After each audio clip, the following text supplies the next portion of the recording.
Tzvi Lebetkin, the Rabbi from another planet. Please like, share, and subscribe, and ring the little bell so you're notified when new videos drop. And it looks like there's going to be quite a few new videos dropping.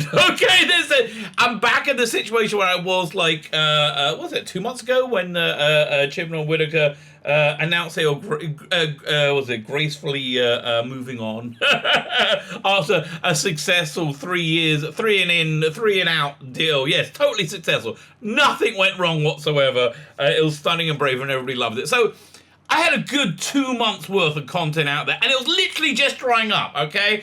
On Friday, I was knackered. Long story, go look at my video on Friday. I was knackered. I was going to take the day off, and I was like, I should put something out. Algorithm.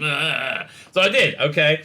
And I was like, well, look, yeah, the part is over. Because I've had unlimited articles to go over and take the piss out of, right? It's just been like, for months, literally months, based on the leaving. I was like, I think it's dried up, right? I think it's over. Now I'm back to just reporting stupid rumors, which were completely disproved, right? Completely disproved over the weekend. Yeah, so and then this huge news drop that Russell D. Davies is coming back, and oh man, there's a lot to dissect. So this video, we're basically just going to be looking at the news. I'm going to tell you a weird story, like a weird personal story of how this might be my fault. And it's crazy. I admit it is completely crazy. Before we get into even asking you to like, share, and subscribe, I have to give kudos to Noel over at the TARDIS Zone. This is one of the things, one of the rumors he reported on. Where was it? I can't remember it being in the summer. Was it like last year during like the whole summer after Time Lord Victorious was kind of tanking? Which to me, I think, also played a factor. So kudos to him. This is one of the things that he talked about. Again, I'll be going into more detail as we go through the video. Please like, share, subscribe. All those things are very good things, especially subscribe. YouTube does throttle my channel, and it really does. I mean, like, for goodness sake, I'm a bloke screaming about dick gags, not like a gag, but a joke. I think I would speak about a dick gag as well. I just never really thought of that before, and I really hadn't. I can see people going, "Sure, you have." Like, honest. Okay, here's the truth. Okay, anybody who's into, and we're all into it. Okay, everyone's into some kind of weird sexual kink. Okay, every human being is as part of your human psyche. Don't worry about it. Don't feel ashamed of it. But don't hurt anybody, okay? Keep it under control. But no one can understand anybody else's kink. Like, I will never see what's sexy about feet, okay? It will never, ever turn me on. I was just going and it's not even it turns me off. I'm like, Like, have you ever seen Firefly, right? One of my favorite bits in Firefly is was it in the pilot that they didn't air? When there's this mysterious box that what's that name? The Doctor has smuggled on. Man, that was a good-looking bloke. Okay, that was a good-looking. He smuggled on, and they want to see what's in it, and they're fighting. It was a cliffhanger at the end of the first episode, and they open it up, and inside Summer Glau, like all in a fetal position in suspended animation, naked, which I appreciate. Anyway. And the reaction of Nathan Fillion, who played whatever his name, the captain was just perfect, right? It was like, And that's what I am with the whole, like, feet porn thing. I'm like, what? Really? But that's the point. Somebody else's kink just doesn't make any sense to anybody else. So listen, you may have thought of dick gags. This is a bit of a tangent to go on. You may have dick gags may be a big thing in your life, mate. I honestly, it's just I don't even know if they're probably a thing, aren't they? Everything's a thing nowadays, for God's sake. Oh my God. Honestly, what was wrong with the 70s? The 70s, you had, basically, what was it? Two types of porn. You had boy-girl porn and you had girl-girl porn. And that was it! And everybody was fine! We didn't need any more of that, okay? That was totally fine. Now, it's like, you go to a supermarket. Firstly, You need a backpack to make yourself through your basic, whatever, budgeons or whatever it is, wherever you're going. Yeah, and because of water and supplies, because it's so freaking big, and you have aisles and aisles of shit. Like what milk? I'm going to buy some milk. Okay, what milk do you want to make it out of? Nuts? Do you want to make it out of berries? Do you want to make it out of milk?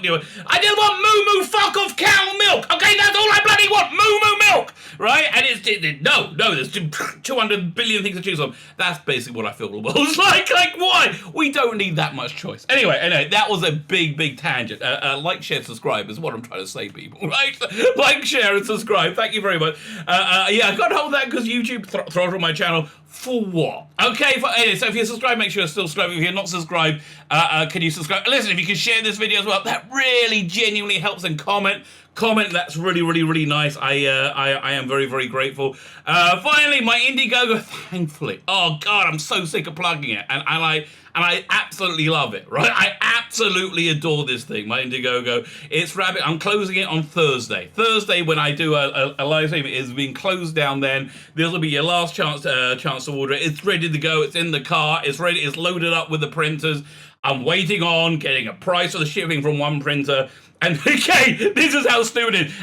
And the shipping address from John Malin. Because he's a comic book artist and he runs a fulfillment center. And I can't wait to get his stuff because he puts it all in like cool packaging. I'm actually having one sent out to me in Israel just because I want that experience. It's called the Gemini Mailer. 2 freaking awesome comic books, biblical, Bible stories, atheist creators, rashless rogues. It's very good. And the Imperium, a love letter to telefans in the 1960s, and then you get a ton of extras. The extras are only available in this campaign, right? If you want the extras, and you can buy the extras without the books, kind of breaks my heart a bit when you do that. But okay, but listen, I'll take your money. I'll still take your money, mate. But you could do that. You got all these posters for the Mel Gaze cards. Listen, I plug it all the freaking time. But this is it. Last week, and hopefully today I'm going to have time to start making little JPEGs to put on Twitter and Facebook and everything. Say 5 days to go, 4 days to go. So I can do a big countdown. So anyway, go check that out. Thank you very much. Fine. So look, let me start off by saying I think this is very good news. Okay, Rusty Davies Return to Doctor Who is very good news. I'm very excited about it.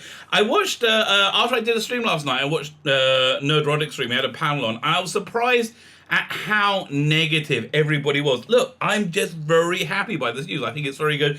And frankly, where I am right now is I've got an open mind to anything, literally anything, right? Even if he wants to keep Jodie Whittaker, which he doesn't.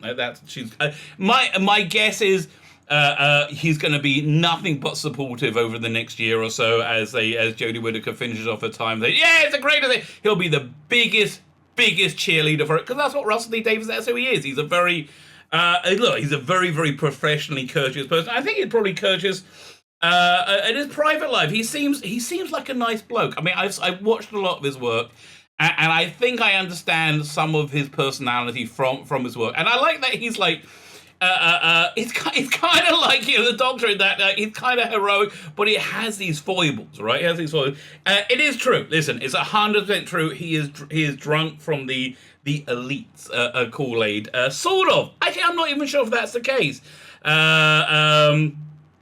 But he, in his recent work, years and years, 100%, he's drunk from the elite's Kool-Aid that the previous president and Brexit are the worst things ever, and they're going to destroy the world.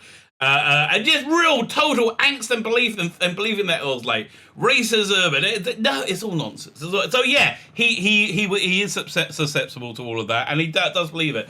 I think that's not going to play a factor. I'm going to tell you why I don't think it's going to play a factor. Several reasons actually. Firstly, what we're watching now is a reflection of the values from 2 to 3 years ago, because that's how long things take to make. That's the gestation period. It takes about that long. So we're watching like things from the middle of the Trump era, the Trump derangements of people being absolutely crazy, right? Absolutely crazy. That's over now. It's not only is it over, every premise that I think the people who were not on board with Brexit or Trump, right, has been totally disproven. Absolutely ripped to shreds and disproven. Like, look at everything the people like Russell T Davies says was going to happen. He pretty much said it in years and years. didn't, right? And everything they said would happen happens now while they got the people they want in power. And I think Rusty Davies is just basically an honest person. I really do. And especially, I think he's genuinely honest with his work, with his art, with his craft, right? That's the reason, by the way, that me... as like a Bible thumping creationist, and I really am. I am like such an insane Bible thumping creationist. I'm a religious nut. I make no bones about that's who I am. Okay, look, whatever you are in life, it's cool, baby. I don't mind. Part of being a religious nut, in my point of view, is not being a massive dick to everybody else. Okay, I do think God said, "Thou shalt not be the massivest dicketh to the rest of the worldeth." I think that went down somewhere. You have to. It's probably written in crayon in your copy of the Bible. Anyway, so. But yeah, I have this my worldview, and it's very, very, very firm and developed, and I'm basically everything filters through that, which you get to see through through this channel. And Rusty Davies is a gay atheist, right? And we have totally polar opposite views on the meaning and the purpose of life, right? But I think his adherence to truth, which is what he has to do as an artist, right? I think what he does is very, very authentic. And not only do I think it's very authentic, I think that you see this genuine love of family, of connection, of human connection throughout his entirety of his work. Which is lovely, right? I mean, it's all, and it drives everything he does. It's a sin, right? It was about the human connections and the tragedy and the heartbreak within it, right? And his Doctor Who radically changed Doctor Who. It was very different from every other Doctor Who. Why? Because suddenly he was in the context of being with a real person. Like Rose had a mother. We never saw that before. Had a boyfriend, had a life. And he pulled from life, right? And then he did these incredible, the incredible tableaus of situation. But it was very relatable because the people in it are very real. So I think we're in good. I think it's just good news. I really think it's just good news, no matter what he does. It might be shit, okay? Listen, it might be garbage, absolute garbage. It might carry on the same as it. I think the odds are good, and I'm going into it with an open mind. I'm going into it with excitement and an open mind. Part of me does hope, right? So it does deeply hope that he's secretly overseeing somewhat the Chibnall's the end of Chibnall's era, because clearly this is a move that says we have failed again. Much as whatever he believed in terms of the global political situation has been proved completely false, just completely false. Same way the premises of people like Chris Chibnall and Piers Wenger, that the British public loves being re-educated, needs to be re-educated because they're awful icky racists. So these small clump of people, predominantly white, predominantly overeducated. Here's the thing: the British people probably really don't need, right? And honestly, Tim Davies should have come in with as the Director General and had an open statement saying the British public do not need to be lectured by over-educated morons. Who are the people running BBC? I'm sorry, they're over-educated morons. I would have instantly ended June Sarpong's contract and closed the whole diversity and inclusivity branch of the BBC.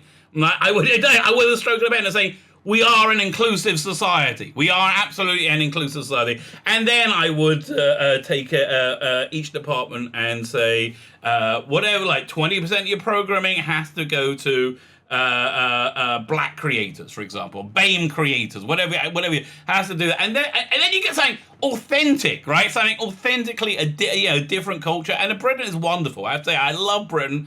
I love visiting Britain, especially visiting London, because it's such a wonderful, bonkers collection of cultures. And that's what makes Britain really great. I mean, I hate to, be very patriotic, even though I'm Israeli. I'm super patriotic about that. But I think that's genuinely the cosmopolitanness of the English, and the ability to absorb new cultures within it, which we've done over and over again, and we've done it without being racist, right? up until 5 years ago, nobody thought about anybody's skin color. It's ridiculous. It's absolutely ridiculous and regressive.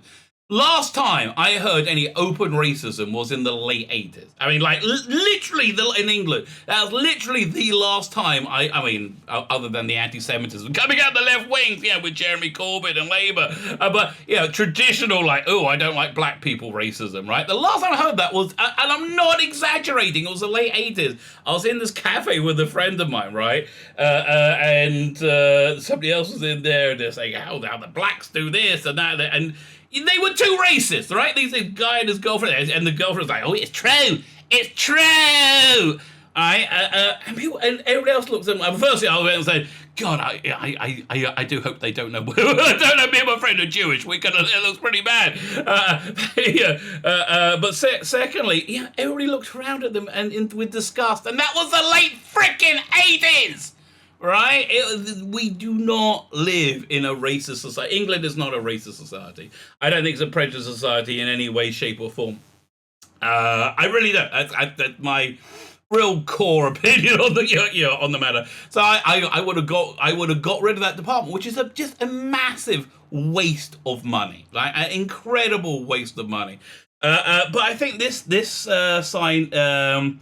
Is the BBC who are drowning, and they are drowning. They know the figures. Don't believe anything that you don't know personally, right? All you know is what you've been told, right? Don't believe a damn thing. Best example for that, which ties into the video I'm recording next. Do you remember Survivor? You had this guy Russell. What was it? Russell Hunter was his name. Russell, he was a genius at the game, absolute genius playing Survivor, and he would just lie. Yeah, he would do things like steal people's socks so they'll be and burn them and get rid of them so they'll be uncomfortable, right? And just barefaced lie about everything, right? And people just, if you're a normal person, you just don't expect it, right?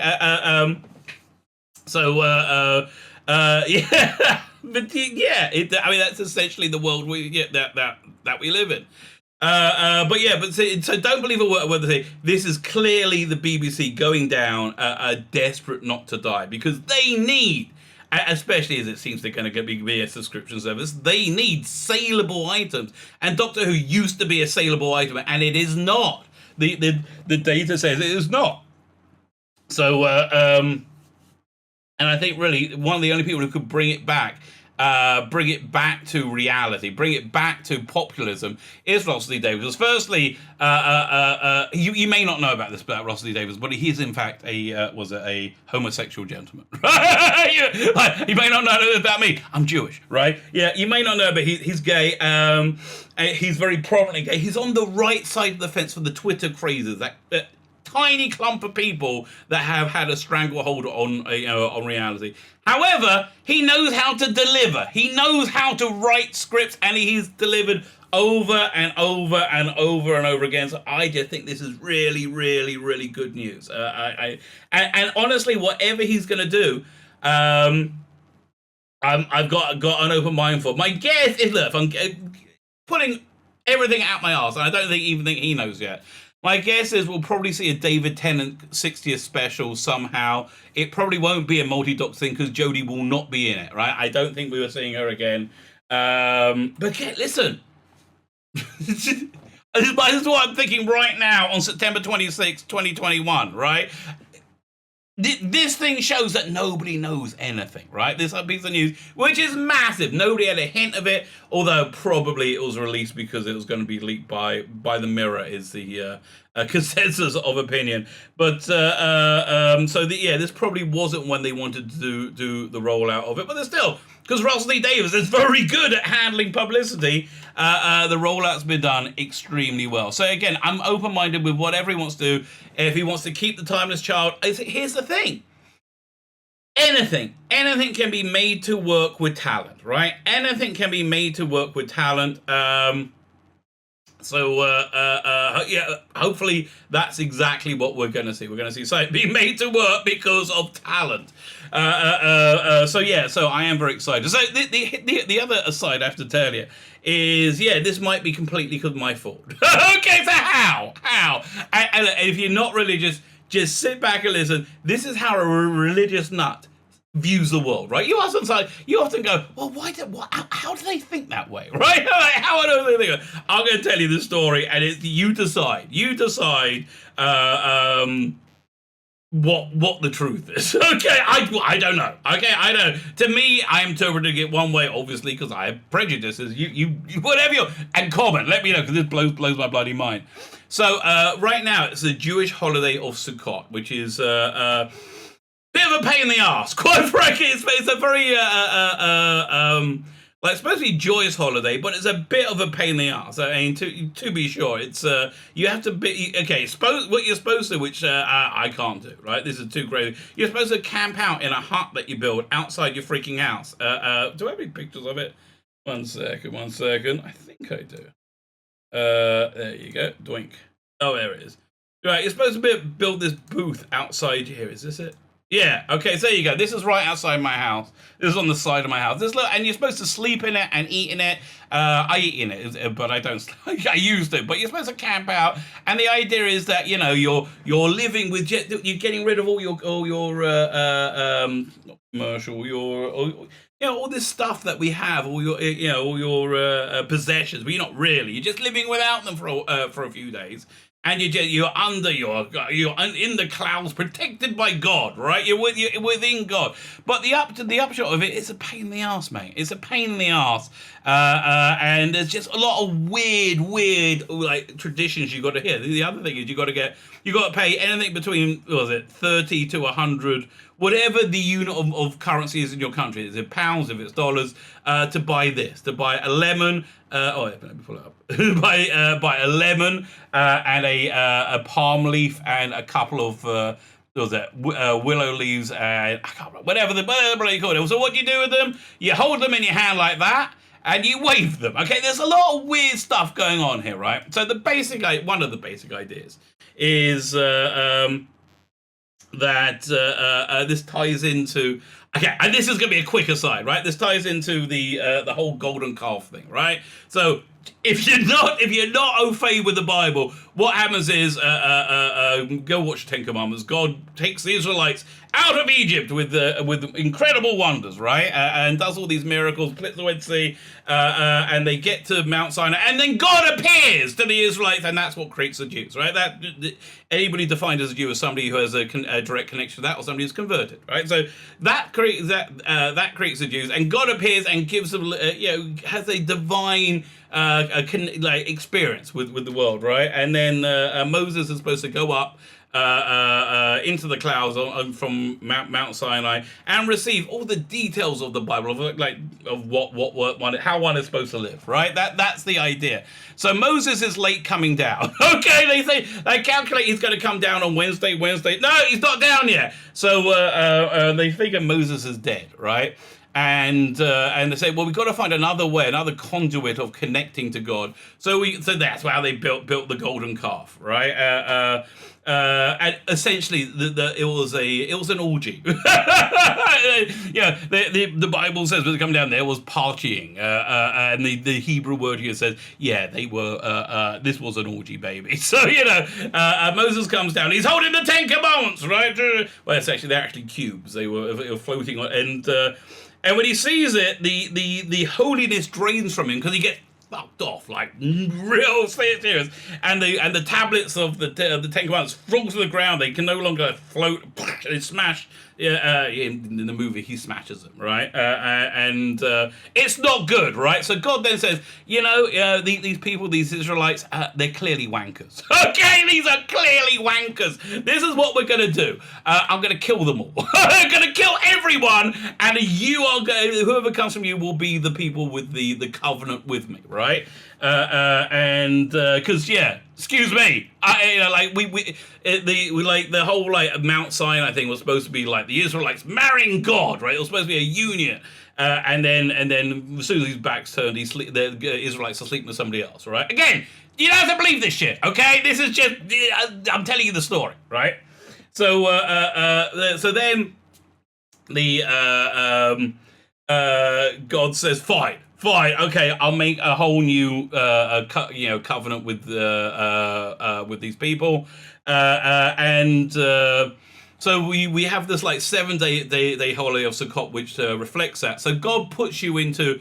It is basically this 7 days is us expressing to God how much we want to be part of this covenant. So that's why I think tempers end up getting a bit frayed this time of year, right? Which certainly happens to me, right? So we're getting to the point in the story here. So tempers get a bit frayed. Basically, you're sitting around with your family and you get on each other's tits a bit, and you're sleeping outside. You're irritable, and so tempers get a bit frayed. It's a little bit of a kick in the ball. So add to that, I've had some personal strife in my life. There's a thing that went down in my neighborhood, and I have a point of view about it, which I just think is the only religious point of view, and it really is from the Orthodox Jewish standpoint, is the only religious point of view.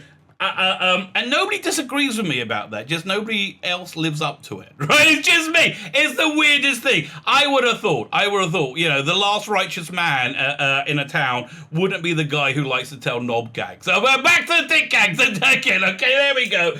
I only went 25 minutes without mentioning them. So anyway, my wife's pissed off with me, right? My wife's pissed off, and it's causing marital strife, right? And they're like saying, well, can you just say that it's not a big deal? I'm like, and I do, this is my own personal thought. I'm not going out and writing on billboards, you're all sinners!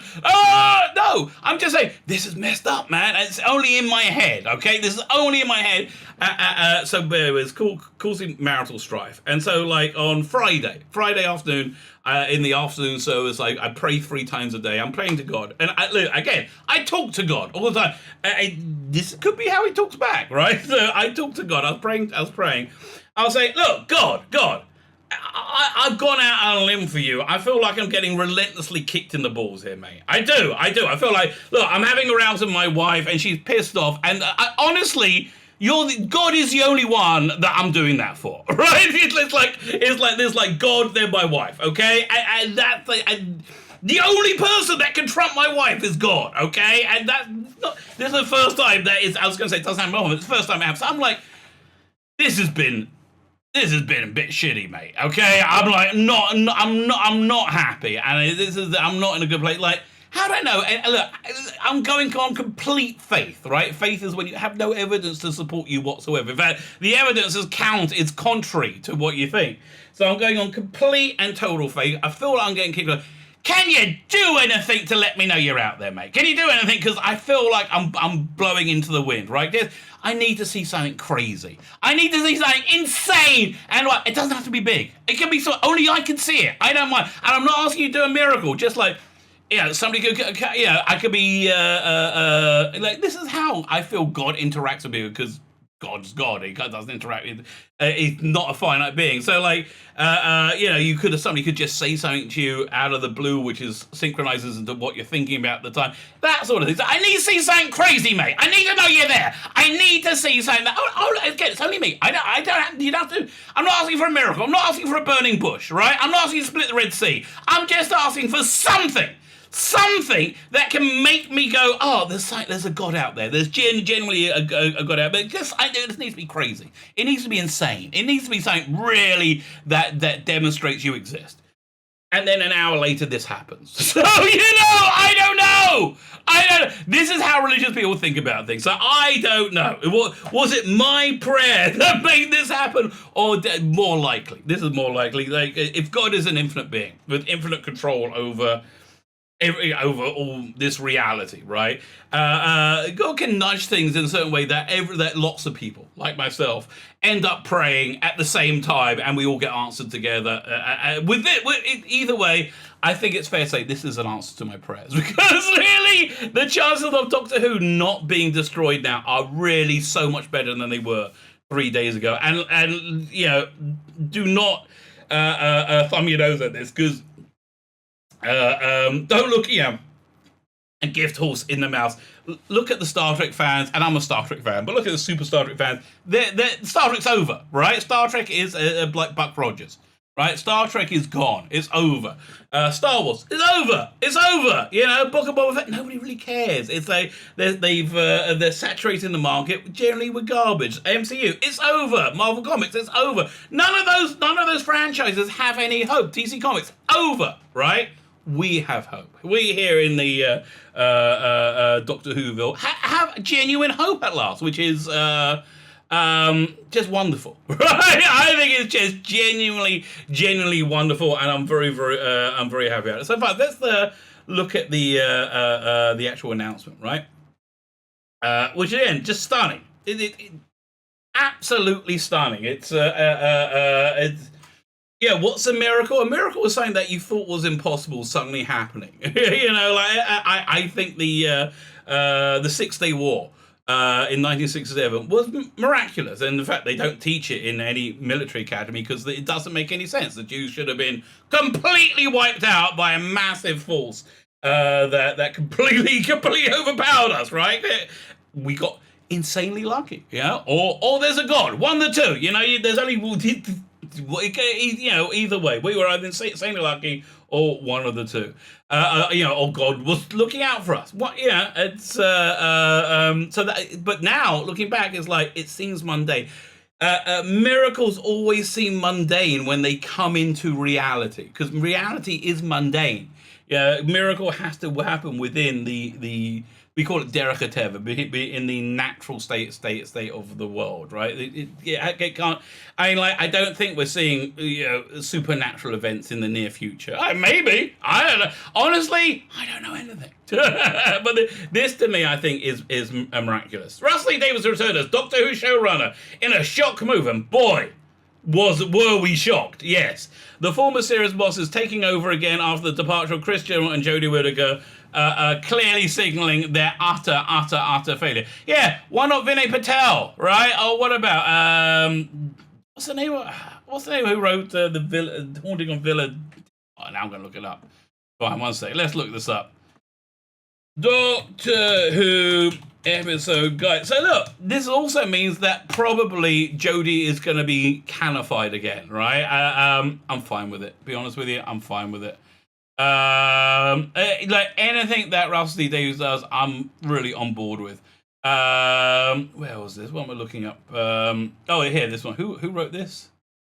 Haunting. She was always tipped.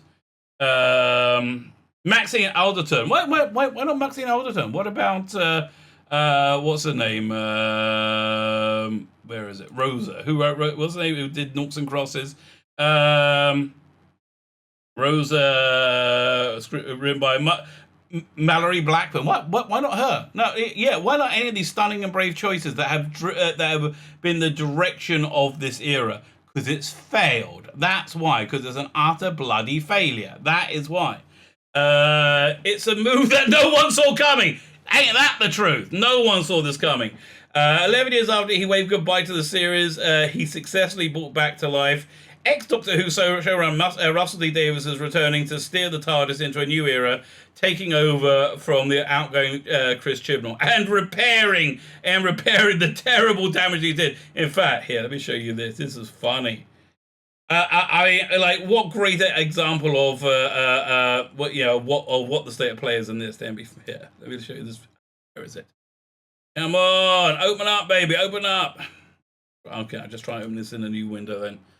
Russell T Davies, this on Instagram. Right, look at this. Russell T Davies with a zoom in a bit so we can see it a bit clearer. Russell T Davies standing with a very dilapidated Dalek falling apart.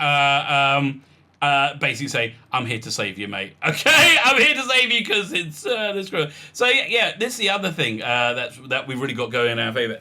Russell T Davies' innate understanding of connecting with people. He is the anti-BBC. He should be running the bloody BBC in my mind. Because again, he has a strong connection.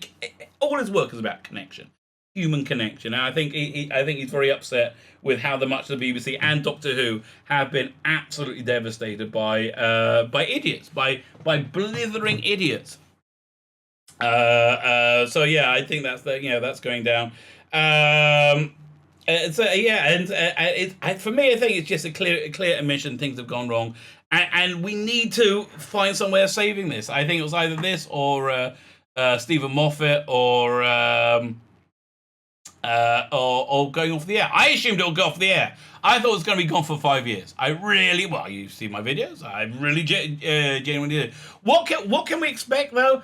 I think possibly a David Tennant special. I mean, I'd be surprised if he doesn't come back. I'd like to see John Barrowman come back as well. That'd be lovely if that could happen. But I think we're going to see something all new. I think we're going to go forward, do something new. Unless it's a Matt Smith, David Tennant season. They were talking about doing that as Moffat's first season, right? They maybe. Anything is on the table, but I would have thought he's going to want to set up a brand new identity of Doctor Who, much the same way he did in 2005, right? That's what I think he's going to be doing. So I think all new Doctor. I think Ollie Alexander is unlikely. Question is, did he know about this back then? I'll be surprised if he didn't. Oh, man, I don't know. I'll be surprised if he did know about it back then.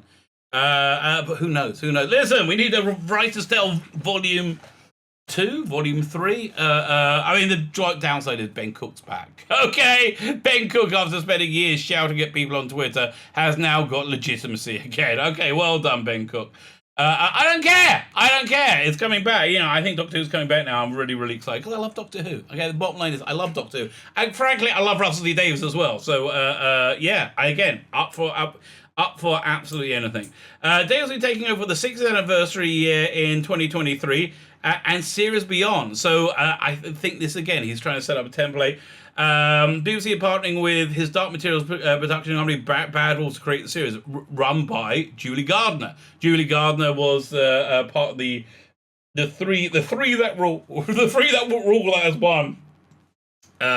Russell T Davies, Julie Gardner, and Phil Collinson, all people that Christopher Eccleston do not like, right? It's like the closest I ever heard to coming to a diss was talking about them, which is just sad. I wish whatever it is they could all just work out the differences. But I think the connection with Julie Gardner's company, Bad Wolf, and HBO Max is pivotal. Right, I think that was pivotal in making this deal happen because I think HBO Max will continue to be their international partner. And I think they might be excited about it now, right? Rather than like, oh, really? But listen, I don't think HBO Max can really complain. They're as much a part of this cultural devastation that we've seen. Interesting enough, an interesting aside that really struck me is how Doctor Who has reflected society and the entertainment landscape throughout the ages.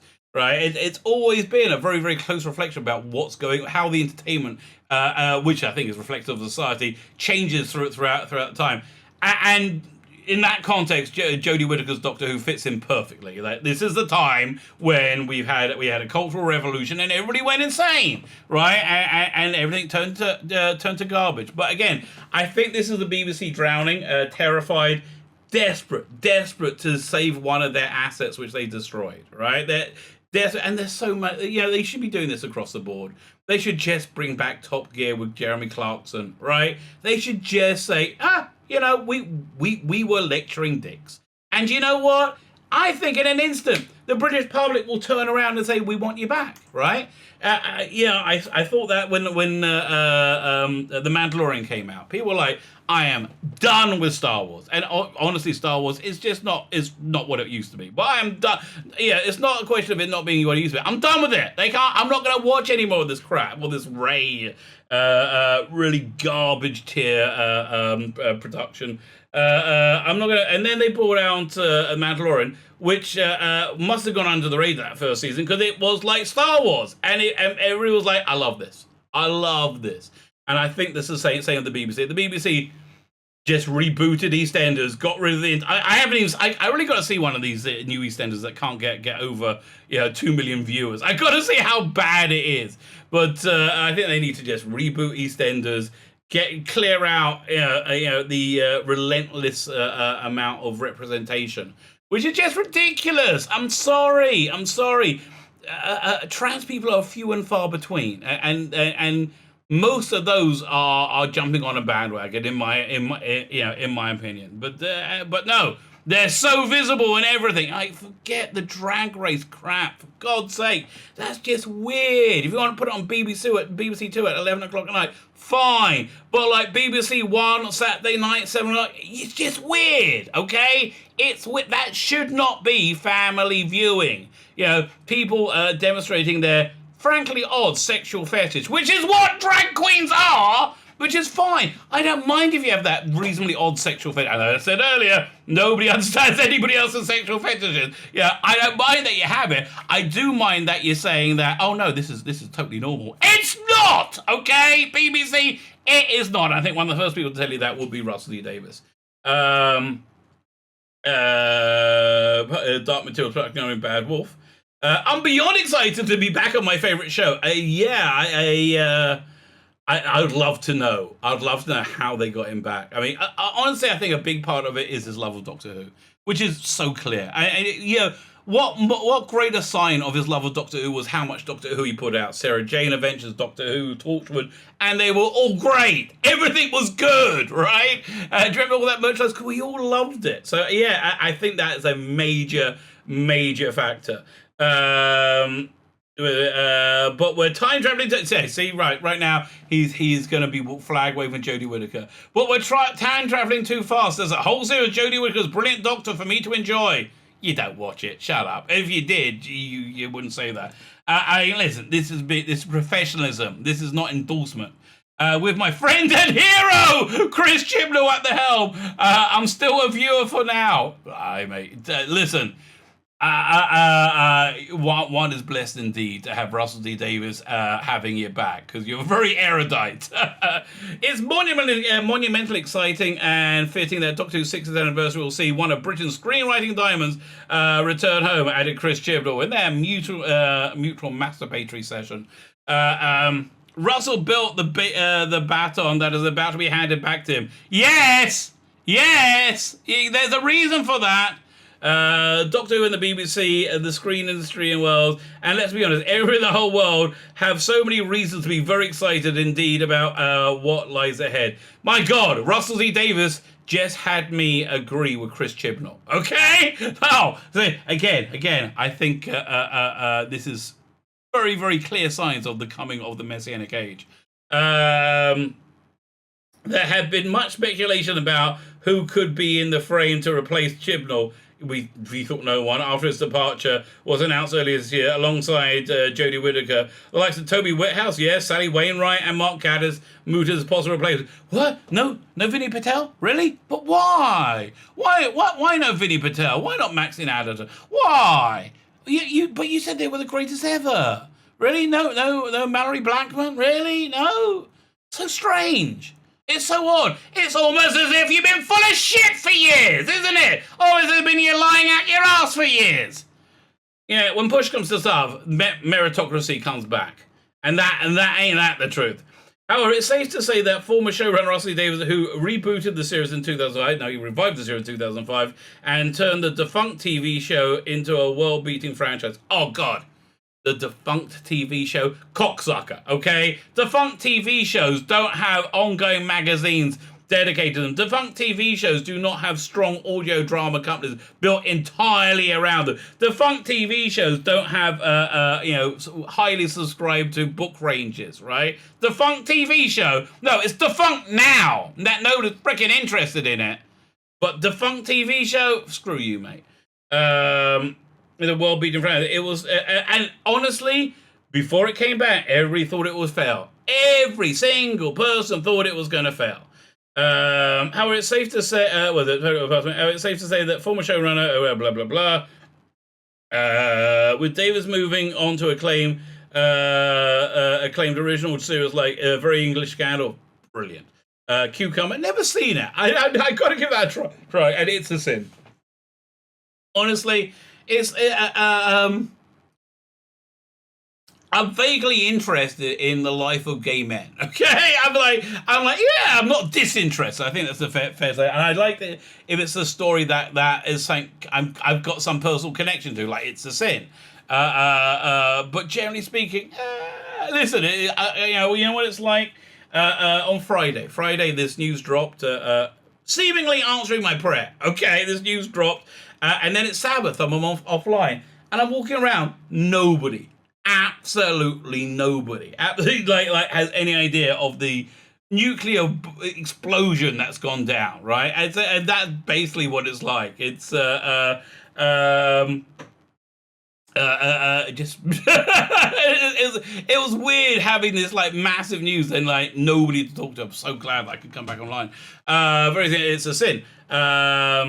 It's worth noting in recent years the screenwriter has kept a toe in the Doctor Who waters, novelizing his first episode Rose for Target books and illustrating a book of poems and penning some short stories because he's a Doctor Who fan. Yeah, it's funny that short stories are scheduled to keep people during lockdown and keep fan spirits up, and that was all from Emily Cook. Really, it's funny that because people think I haven't been involved in Doctor Who at all. He told Radio Times 2017. Well, that's not. I don't think that. I'm a Doctor Who fan. I watch it all the time, and all my friends work in it, and we email each other. I've been emailing Brian Minchin, the outgoing executive producer, just this morning. Back when it was good. So it looks like. It's gone from my life to you, but it's there for me every day. I never thought it looked like it was gone for your life. More recently, Davies's old fan script, The Sixth Doctor, for the Sixth Doctor Colin Baker, was commissioned an audio drama. Looking forward to this now. Oh yeah, Mind of Horiak, I think it's called. For Big Finish, with Davies working on Mind of Horiak with Scott Hancock. Well, Scott Hancock highly tipped to be writing in for the new series. I hope he gets a tap on the shoulder. Man, I hope Nick Briggs does as well. Really hope he does. I think he so deserves it. Right. With Davies working while acclaimed Channel 4 drama It's a Sin featured brief cameo from classic Doctor Who monsters, the Dalek. That was a very good scene. And it's certainly his return will be welcome one for fans. Most Whovians look back on the Davies tenure as the golden age of Doctor Who when it attracted big ratings and was the center of pop culture conversation. Yeah, I mean, until Jodie Whittaker showed up. Yeah, that's the time. In recent years, as viewing figures have dropped and reception to episodes have become more mixed. We say it's shit. Okay, that really wasn't mixed. It was, oh, that was shit. Like, really? That was really, really bad. I'm really glad that's over, and I didn't like it in any way, shape, or form. Many have looked back wistfully on the Davies days in office and wondered whether new RTD could swoop in and say, this was Noel's rumour. Right here. They're just writing out the rumour. New RTD, they probably took it from his bloody headline. Who could swoop in and give the series a new lease life. As it turns out, the new RTD was the same RTD, right? I thought they were talking about Russell Davies. Fans will surely be fascinated to see whether he can pull off his regeneration trick all over again and create for the 2020s just as he did in 2000s. I really think he can. Again, his innate understanding of Doctor Who, his love of Doctor Who, I think will balance, and his burning brilliant talent, right? And I think his just general good character will balance out the wokery, which, sits on his shoulders weighing him down, which I think is a lot less now, right? I think it's genuinely a lot less. With the 2020s in 2000s, just as soon as they picked up their jewels from the Floracles, that's true. As the 13th Doctor prepares to embark on a new extraordinary ventures, winter change the brewing, bringing with them news to the Doctor Who fans across the globe, said BBC drama boss Piers Wenger, who was going, thank God! Oh my God, if he didn't take the job, I think they would have just tied my bollocks to the flagpole and raised it, okay? That was, while still attached to him. We're thrilled that Russell was joining Doctor Who to build on the huge achievements of Chris and Jodie! Huge achievements of Chris and Jodie! What? Okay, yes, he is going to be building on the huge achievements of Chris and Jodie of making Doctor Who into a steaming crater of shit. Really? Yeah, and maybe make it sound good. Yeah, that was a huge achievement of Chris and Jodie. Thank you to them and the team in Cardiff, for they will continue to do the show. And that's the other thing. The rumour we had was Cardiff is over. No more Cardiff production is going to move to London. My guess, if Russell D was involved, is staying in Cardiff, right? That's a strong guess of mine. Again, nobody knows anything. Nobody knows a damn thing. So we have to wait and see. Thank you to them and the team in Cardiff for all they will continue to do for the show. And hello to Russell. It's wonderful to have you back. Please, Russell, can you save us from the absolute disaster that we have wrought? Right? Can you do that for us? That'd be lovely. That'd be fan-freaking-tastic. Yeah, in the words of Chris Excellent. Fantastic! My name's Tzvi Lebetkin, the Russell? the Rabbi from another planet. Please like, share, and subscribe, and ring the little bell! Ring that little bell so you're notified when new videos drop!